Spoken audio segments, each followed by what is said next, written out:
সুপ্রিয় দর্শক, আসসালামু আলাইকুম ওয়া রাহমাতুল্লাহি ওয়া বারাকাতুহু। আজ আমরা কথা বলবো রাসূল সাল্লাল্লাহু আলাইহি সাল্লামের জন্মের পূর্ববর্তী যুগ, জাহেলি যুগ সম্পর্কে। তার আগে আপনি যদি আমাদের চ্যানেলে নতুন হয়ে থাকেন, প্লিজ একটি সাবস্ক্রাইব এবং একটি লাইক করে পাশে থাকবেন।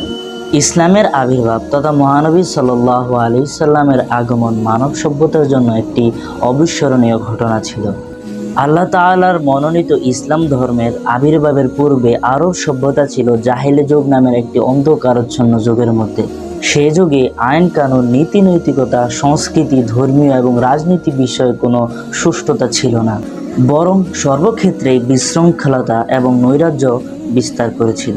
হজরতে ইব্রাহিম আলাইহিসসালাম ও হজরত ইসমাইল আলাইহিসসালামের পর থেকে সমগ্র আরব বিশ্বে মূর্খতা এবং অন্ধকারাচ্ছন্ন বিস্তার লাভ করে। তা পরবর্তী মহানবী সাল্লাল্লাহু আলাইহি সাল্লামের আবির্ভাব কাল পর্যন্ত চূড়ান্ত পর্যায়ে উপনীত হয়। কোনো ঐতিহাসিকদের মতে হজরত ঈসা আলাইহিসসালাম ও হজরত মুহাম্মদ সাল্লাল্লাহু আলাইহি সাল্লামের সময়ের মধ্যকালীন সময়কেই আইয়ামে জাহিলিয়ার যুগ বলা হয়। ঐতিহাসিক আমির আলী একটি কথা বলেছিলেন, never in the history of the world was the need of so great, the time so ripe of the appearance of a deliverer। অর্থাৎ বিশ্বের ইতিহাসে এমন এক পরিত্রাণকারীর আবির্ভাবের প্রয়োজন ছিল যে যা পূর্ববর্তীকালীন কোনো সময়ের মধ্যে অনুভূত হয়নি। জাহিলি যুগে আরবদের মদ, জুয়া ও নারী এগুলোই ছিল নিত্য ব্যবহার্য একটি বস্তু।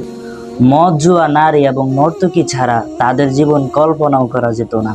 জাহিলি যুগে কোনো ব্যক্তির কন্যা সন্তান জন্ম হলে তারা খুশি হতো না, লজ্জায় তাদের চেহারা কালো হয়ে যেত।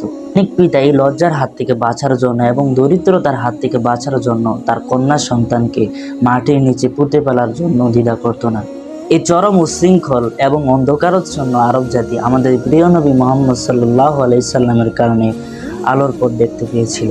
এই রবিউল আউয়াল মাসের 12 তারিখে আমাদের মহানবী সাল্লাল্লাহু আলাইহি সাল্লামের জন্মের মাধ্যমে সারা বিশ্ব পেয়েছিল একটি মহামানব আলোর দিশারি। অর্থাৎ আমাদের প্রিয় নবী সমগ্র বিশ্বকে সুখ, শৃঙ্খল এবং শান্তির এক নতুন অধ্যায়ের সাথে পরিচয় করিয়েছিলেন। আমাদের প্রিয় নবী সাল্লাল্লাহু আলাইহি সাল্লামের দুনিয়ায় আগমনের সময় একমাত্র শয়তান ব্যতীত পৃথিবীর সকল প্রাণী আনন্দে আনন্দিত ছিল এবং আমরা তার উম্মতরাও রবিউল আউয়াল মাস পেয়ে আনন্দে আনন্দিত হই।